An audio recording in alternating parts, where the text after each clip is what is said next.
बेटे के साथ रहता था। वह मछलियाँ पकड़कर और उन्हें बाजार में बेचकर अपने घर का गुजारा चलाता था।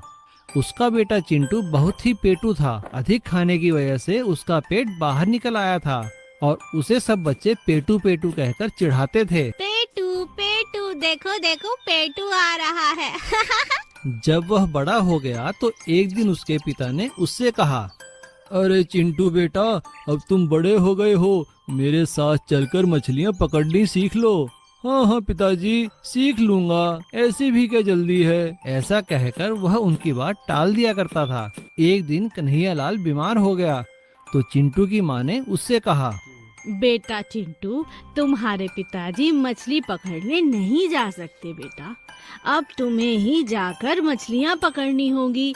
यही हमारा खानदानी काम है। अब तुम्हें ही इसे संभालना होगा।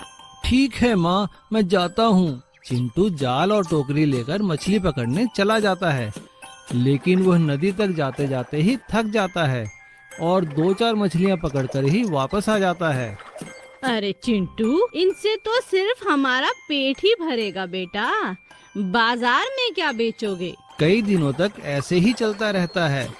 एक दिन चिंटू की मौसी उनके घर आई और उसने उसकी माँ से कहा, बहन, इसका विवाह कर दो, यह अपने आप ही ठीक हो जाएगा। और उन्होंने एक सुंदर सी लड़की देखकर उसका विवाह कर दिया। चिंटू की पत्नी बहुत ही समझदार थी। घर आते ही उसने अपने सास ससुर की सेवा करनी शुरू कर दी और एक दिन उसने चिंटू से कहा, चलिए मैं भी आपके साथ मछलियाँ पकड़ने चलती हूँ। और वह टोकरी उठाकर और जाल चिंटू को पकड़ाकर दोनों मछली पकड़ने चले गए। उस दिन दोनों ने काफी मछलियाँ पकड़ी। चिंटू की पत्नी ने उससे कहा, आप घर जाने से पहले बाजार जाकर यह मछलियाँ बेच कर आइए। तब तक मैं आपके लिए घर में मछली पका कर रखती हूँ। चिंटू मना ना कर सका और टोकरी लेकर बाजार चला गया।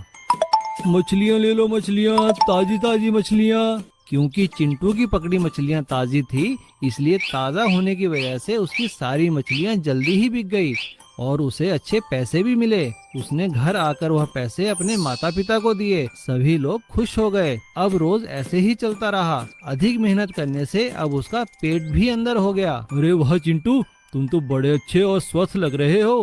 अब तो तुम्हारा पेट भी अंदर हो गया।